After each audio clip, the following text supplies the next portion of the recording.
Hi, my name is Hannah. Welcome back to my channel. I am so excited to do a bit of a different video today.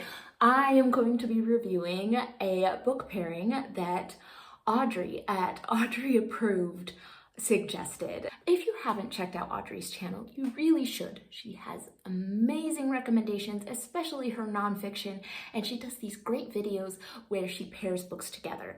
I thought I would pick up two of the books that she had recommended to read together and see what I thought. And then I thought after I would recommend my own book pairing. So let's start with what she recommended. So I picked up the book Flawless Lessons in Looks and Culture from the K-Beauty Capital by Elise Hu. So this book is giving us part memoir of Elise and her time living in South Korea, as well as some of the history behind the beauty industry in Korea and why certain beauty standards are what they are and how they got that way. And I thought that it touched on so many very interesting things. I was very interested in the discussion of the South Korean government exporting their culture as their main export and how they can make way more money having these K-pop groups and these K-dramas and these beauty standards that everyone wants to emulate. They end up being way more successful than trying to manufacture more cars. And so I thought that was really interesting, looking at the economy behind some of this and the support that the government has, and then the cultural aspects and the less individualistic type of culture that is prevalent in South Korea, and how having certain beauty standards is seen as being a good citizen and as being part of the group.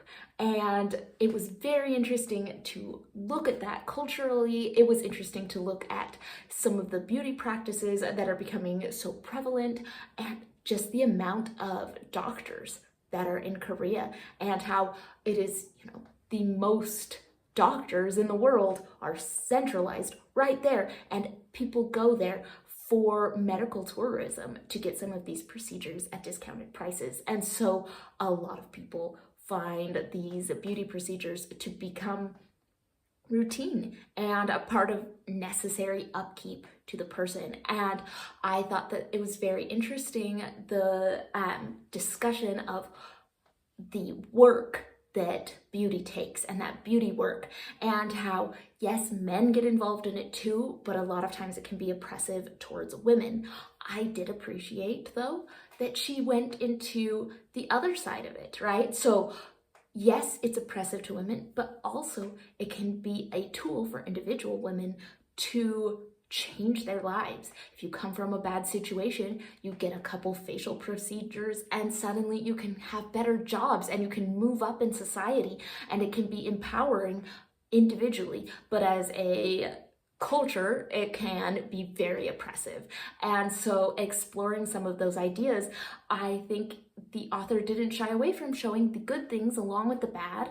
I mean, you're not going to find me complaining about encouraging more people to wear sunscreen. I think that that is really great, but the demands and expectations are so high, and the cultural pressure from the society. And I thought it was also really interesting to see how that has gone through the whole world, and how since the government of South Korea really wants to export their culture to the world, it is infiltrating everything, and it is where the world is heading. And so there are lessons we can learn now before everywhere else ends up the same way.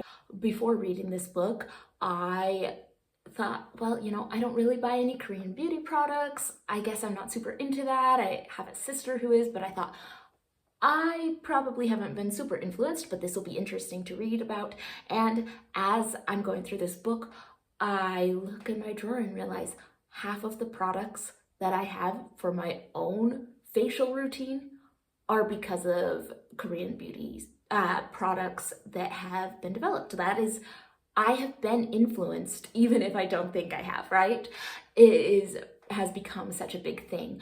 I also loved the author's discussion of people that are pushing back against these beauty standards, these women who are cutting their hair and refusing to wear makeup and conform to these very narrow standards, and how radical it is, because these women a lot of times are losing their jobs and are ostracized by their family and friends because they are not adhering to these strict social beauty standards. It was interesting to see that in South Korea, for job listings, they can have specific requirements for looks. These aren't modeling jobs. This is, do you want to work in this office? I'm sorry, you must have this, and this, and look a certain way to be able to get this job. And I know that in lots of places of the world, that kind of explicit behavior is very much illegal. But that doesn't mean it doesn't still happen. Just because a job listing doesn't explicitly say, I'm sorry, you must be a C cup or above to be in this job, it doesn't mean that someone who looks a certain way isn't going to have more advantages. And so I thought that, yes, this looking at a specific country and looking at the history behind the beauty products and the emphasis on conformity and adhering to these specific ideals, I thought that that was very interesting in a very narrow lens, but I think that it can very much be applied on a world scale, seeing some of that influence all around you. And so honestly, this was just a really good, interesting book. So many things to go into. Highly recommend. I was glad that I picked it up, and just to understand some of those pressures that are put on women and how exhausting that can be. And so Audrey paired this book with If I Had Your Face by Frances Cha. This book is following 4 women who live in the same apartment building in Korea. We have one who is working as a beautiful woman in a room salon. We have one who is a hairstylist. We have one who is trying to get pregnant with her first child. And we have one who is an aspiring artist. It bounces between these women's perspectives and the pressure that they feel in their lives and the struggles that they go through. Honestly, I did not love this book. It was kind of meh for me, but I read it before I read Flawless, right? And that was the wrong order. I should have read Flawless and then this, because when I look back at this book, I appreciate it a lot more because I think the pairing was just excellent. Because reading it the first time, I think, okay, it's these women, what happened? Yeah, there's some stuff about beauty standards and all this plastic surgery that they have to get to even feel like they're presentable. You know, like the artist has to look a certain way to be taken seriously and to get opportunities. These expectations on these women in this culture I thought were very interesting, but at the same time, story-wise, I don't think it was the strongest. It had a hard time coming together.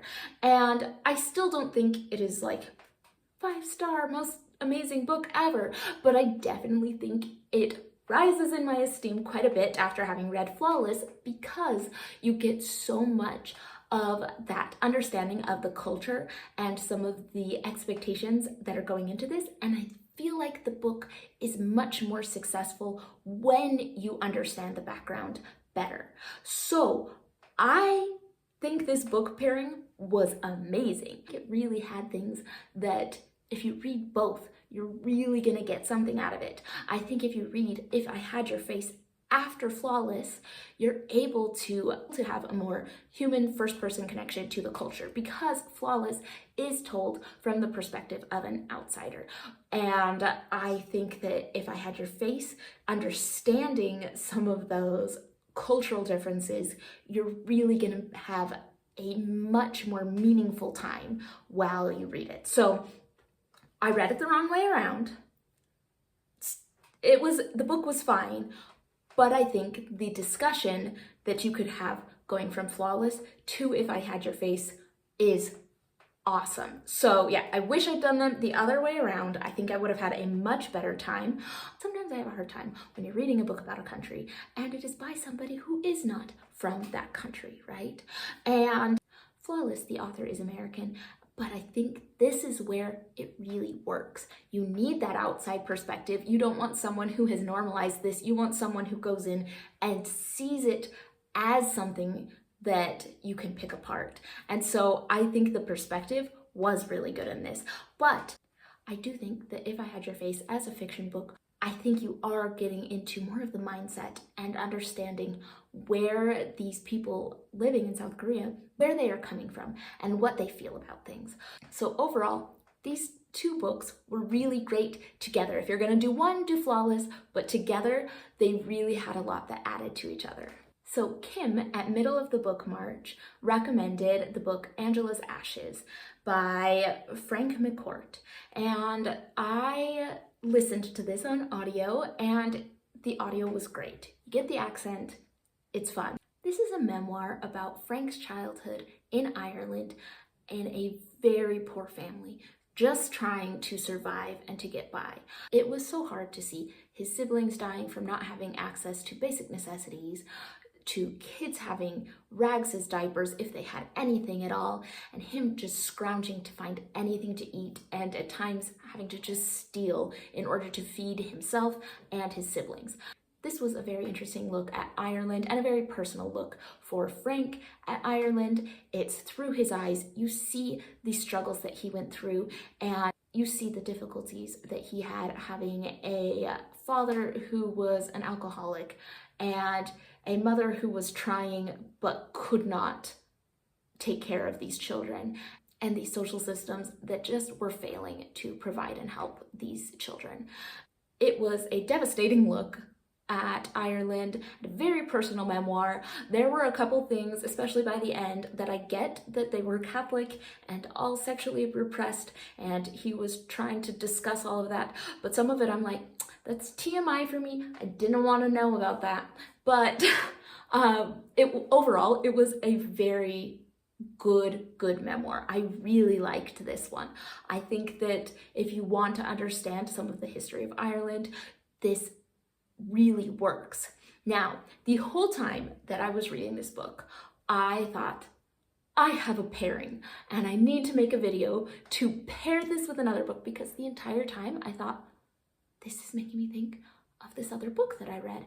And if you read both of them, I feel like you would really understand the last 100 years of Ireland and the history behind it and where they're going to go from here.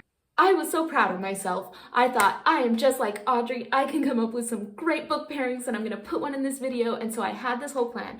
And just before I sat down to film, I pull up the Goodreads of the book that I was going to recommend. And the very first sentence in the Goodreads description says this. A quarter century after Frank McCourt's extraordinary bestseller, Angela's Ashes, Fintan O'Toole, one of the Anglophone's world's most consummate stylists, continues the narrative of modern Ireland into our own time. So apparently I have no original thoughts. That this is what it is. This is the official book pairing. You gotta go with both of them. So I highly recommend you read We Don't Know Ourselves, A Personal History of Modern Ireland by Fintan O'Toole. And I read this last year, thought it was a really good look. It had those elements of memoir about his growing up and his youth in Ireland. But he was born in 1958, so we aren't getting the Depression era, we're getting later. But he also has a lot of really well-researched history, and as a longtime reporter, he has so many first-hand recollections of major political players, of really important events, and was able to put that all together into a very interesting history of modern Ireland. So, We Don't Know Ourselves, excellent book, definitely recommend to read with Angela's Ashes. I think both of those together will really help you understand Ireland better. Now, am I amazing at book pairings for having thought this out? Apparently not. If you read Angela's Ashes and you've read We Don't Know Ourselves, that's probably what's going to go through your head. I am not alone. But I do think that both of these go together really well. So that is my book pairing that I am recommending. And it is not highly original, but it's a good one to go together. If you liked this little book pairing video, let me know. If you enjoyed it, make sure to check out Audrey's channel. She has some really good book pairings.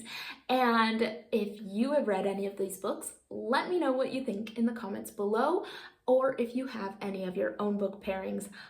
I would love some more recommendations. Thank you for watching, and feel free to check out my Instagram. I have a link in my bio.